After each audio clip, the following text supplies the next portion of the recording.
Hello, all you miracles and warriors out there. I know you are here as part of your healing journey or in process of maybe helping others that have gone through intense trauma that has led to dissociative identity disorder. So I really thank you for being here and for sticking with me through my own highs and lows that just naturally come with being focused on healing and momming and working, which makes me not that super consistent on everything. But I am happy that you're all here, and I really hope that today I can help to create some clarity when it comes to understanding and communication between different parts. So, as always, the motivation with this channel has been to simplify what often can be very difficult to understand concepts, especially for our wounded child parts, which are typically the reason why we're here. If you have dissociative identity disorder, you're going to have many different parts that have many different motivations, presentations, etc. So much of the foundation of healing is really about us getting to know these parts, understanding them, not rejecting them, and learning how to communicate with them, even though, they may present as very different from what we see our front self, our generally conscious self, or our protector parts that are the ones, all the parts that are essentially more adult and more interested in doing the therapy, doing the healing work, and actually processing a lot of the really intense situations that created the dissociative identity disorder, as well as all of the different presentations of parts, animals, kids, demons, gods, goddesses, some based off of pop culture. It really runs the gamut when it comes to how parts can present in the system. All of that can become incredibly confusing or incredibly off-putting to us, especially when we're starting off in healing. So what I try and do, and especially I'm going to do with this, is try to simplify everything down to concepts, to where regardless of the trauma event that was happening, and regardless of what parts are created from it and how they present, we can understand that it's all part of a continuum, regardless of which trauma event you're looking at in processing, to understand essentially how the parts that you're dealing with are created, what they might have experienced, what they might be motivated by internally and externally, and just a lot about what their view is, both of themselves and of the world around them. So what I have here today is a graph. This is essentially, let me scoop a little bit. Okay. So this graph here is essentially what I would consider the, sorry, it's been a little while since I've filmed. This is what I would consider the cycle event, essentially, of any trauma event. So regardless of what trauma event we're talking about, we could be talking about incest or molestation, we could be talking about physical abuse, physical neglect, emotional abuse, emotional neglect. There's a lot of different things that can create dissociation, especially if you're already a dissociative multiple, because this is a developmental thing that happens from a lot of trauma early on. So it's a pattern that gets established very early on how our brain copes with trauma events. So this is essentially the cycle that any trauma event is going to go through. It's important that we understand this, like I said, so that we can simplify our PTSD symptoms and our understanding of it, as well as maybe take away some of the off-putting or intense outward presentations of the parts to really understand what lies beneath our self-sabotaging, self-destructive behavior, intrusive thoughts, etc. basically. So the other reason we really need to understand this cycle is because this is the cycle that our abusers understand. This is the cycle that they either consciously understand, or subconsciously understand. If you're dealing with molestation and incest, a lot of times this is just abuse that they subconsciously understand, a cycle that they use against us as survivors so that we don't display our trauma and that they're able to essentially fly under the radar and continue the abuse. If this is something that they consciously know about, most likely you're going to be dealing with ritualized abuse, occult and religious abuse, or mind control type situations where they're completely aware that this is the cycle that you're going to be going through as a survivor, before, during, and after a trauma event, and how to kind of reinforce their ability to create the dissociative parts that they want, and then also enforce our compliance and ability to keep things secret, both by not physically displaying as much PTSD symptoms in our day-to-day life, but also motivating us to not want to tell about the abuse that we're going through, basically. So to participate in the secrecy that all abusers are after. So, what we have here usually is you're going to start at a place of normalcy. So, most of us, even if we've gone through really intense and heinous ritualized abuse, are going to have periods of normalcy in between the abuse times. That's going to be times that you're going to work, or sorry, as a kid, not going to work. Those are going to be times that you're going to school, maybe going to church or to family functions, playing at friends' houses, times when there isn't intense abuse going on. Bulk of our life is going to be in the normal category, even though, there are intense times basically of trauma. So it's always going to start at a place of normalcy. Now, from here, what's going to happen in a trauma event essentially is that something is going to trigger intense fear and terror. That could be physical or emotional abuse, or like I said, neglect. Like maybe you're starting to feel sleep deprived of food, deprived of water. A lot of these things that deal essentially with a child trying to survive and attach to their caregivers, it's going to come with a lot of fear. So what's going to happen is if we're dissociative, as we're in a state of normalcy, and then our abuser comes along and begins essentially putting us in a place where a trauma event is about to begin. What's a normal reaction is fear is going to be triggered. So this is going to be our first dissociative block usually. Most of the time, if you've gone through this repeatedly, this is where your trauma bubble is going to start. As the trigger from the abuser happens, and you start feeling your fear and terror, what's going to happen is you're going to have a PTSD part, a trauma part that is going to be there to essentially shut off the consciousness of your normal, quote unquote, normal part of your brain and your normal part of your life. And then you're going to have a part that is a fear part, essentially, a part that is there to deal with whatever trauma it is you're going to be facing at that time. Obviously, this is something that gets really used against us essentially and is a completely normal thing. So we deal with a lot of fearfulness and sometimes judge those parts, but this is completely normal if you're thinking about any small child that is being faced with their caregiver or another adult or anyone, really putting them in a situation where their boundaries are being crossed, where you're experiencing, physical or sexual abuse, and sometimes emotional as well, like psychological, if it's very intense yelling, intimidation, etc. Basically, the point is that our abuser is creating in us a sense of terror, and then you're going to have these parts here.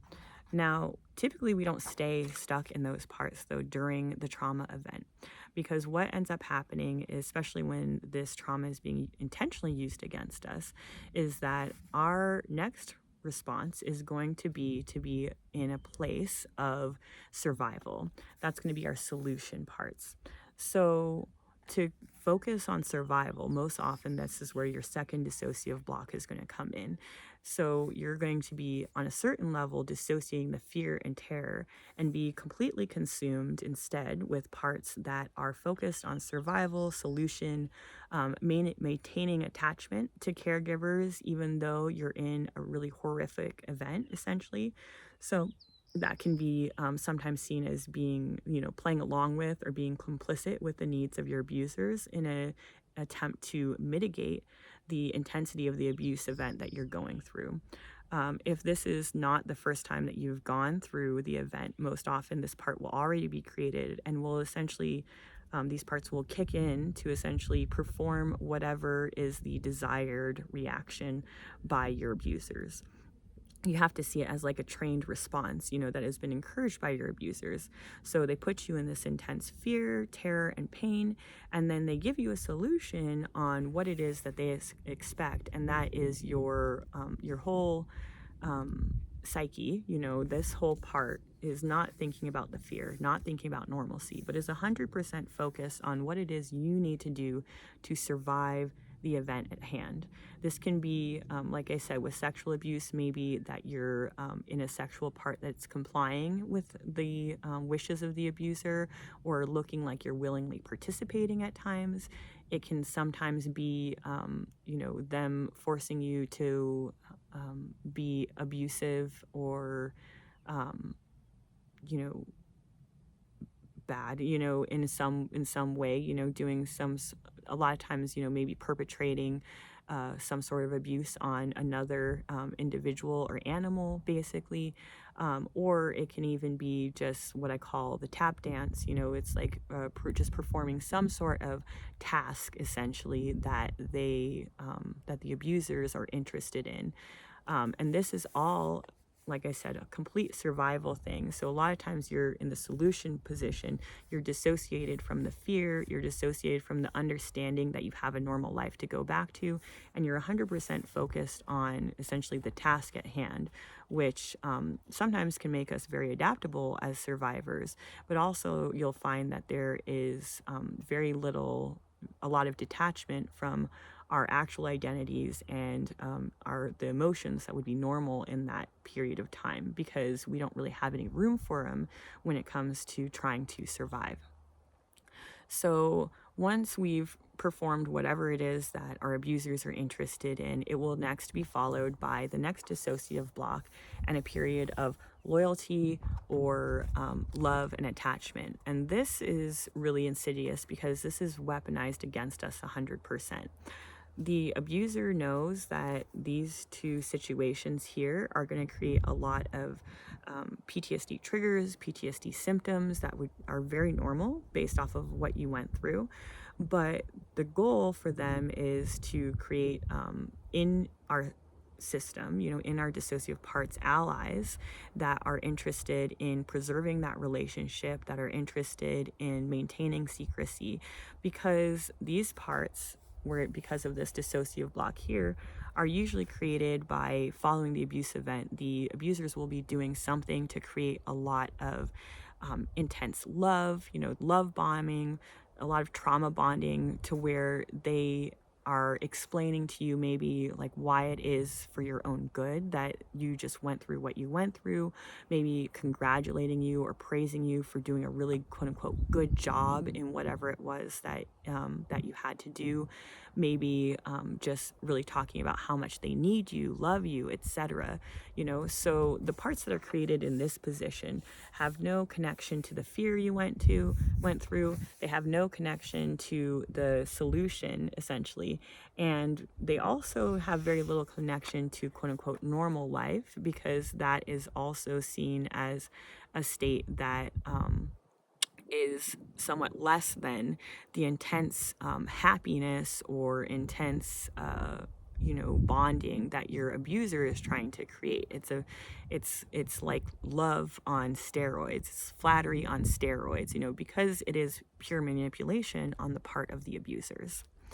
So the parts here often that are created are going to be the parts that you deal with that are quote unquote perpetrator parts, persecutor parts, parts that have essentially been manipulated via Stockholm syndrome to internalize the needs of the abusers as their own, the aims of the abusers as their own, to in some way be allying with the abusers mentally and emotionally, so that it makes the abuse feel less intense or even less real.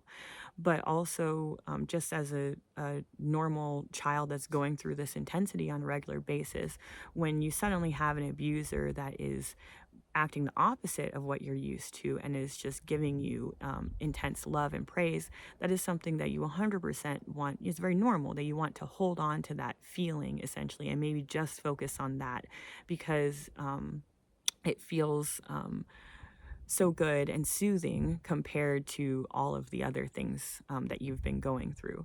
The other things that can really come with this loyalty and love part is physical rewards, or, sometimes that can be like candy in the aspect of a small child, giving them entertainment that they like. Sometimes, if you're looking at a little bit older kids, it can be even drugs or sometimes their own sexual gratification. It's a lot of different things that are essentially trying to create a lot of good feelings in you, super intense good feelings in you that will essentially play into the abuser's needs of you having parts that are more than willing to please them, stay quiet, and just essentially almost cherish the relationship because of that really good feeling, basically.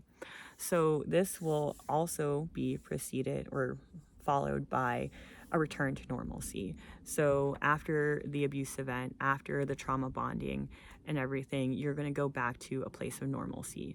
And this is really what is weaponized against us, and how they really ensure, our abusers, that we can return to normal life.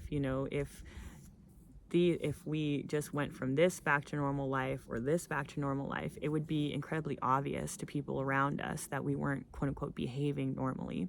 So having parts created that have the attachment to our abusers is really essential and very normal in our systems, essentially, to facilitate us being able to return back to a normal life where we can essentially have these dissociative blocks up and maintained, that we don't necessarily have to think about or mentally engage with the trauma event, which becomes isolated in these different parts, essentially.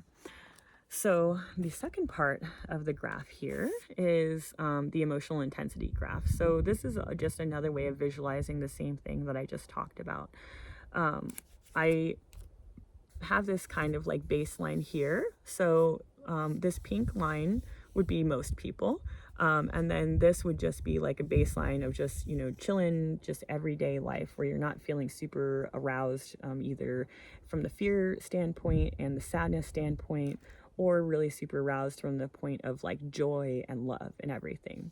So most people through their day-to-day life, will go through, and through their lives in general, will go through these highs and lows, where something bad happens to them, or disappointing, or painful, happens just in, normal living, and they'll have the lows, and then you will essentially return to a place of normalcy, and then you may have some good things happen to you, essentially, where it's times of joy and relaxation, and a lot of bonding with friends or family or something, or animals, especially, and can create a lot of sense of love.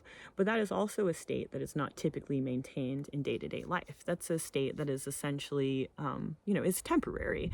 You have these highs in life of happiness and these lows in life of sadness. So, and fear. So this is what most people will go through. Now, if you're a dissociative multiple, then what you've gone through is a level of emotional intensity, a level of emotional intensity that has essentially, been drastically different, drastically more intense, more,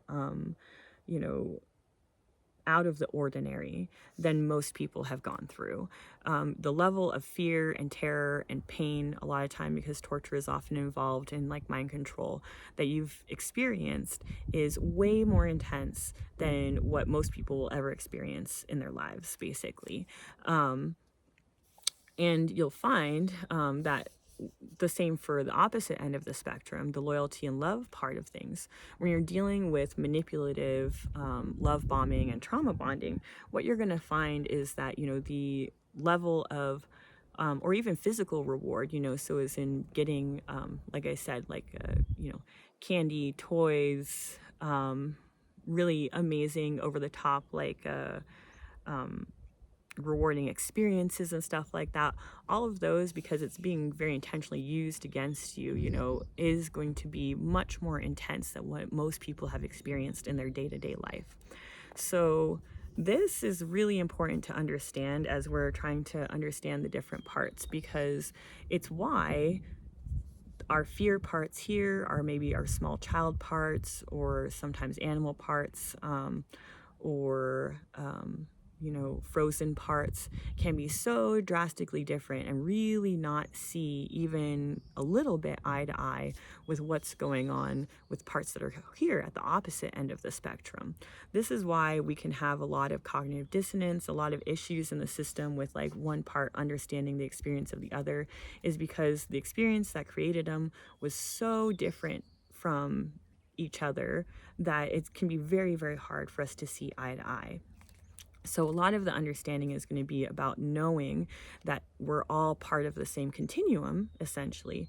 And this continuum essentially will characterize how the different parts see the world around them. The way this part sees the world around them and how they're motivated is going to be very different from how this part sees the world around them and is motivated. And what you'll find is in between, we'll start and end at normalcy, basically.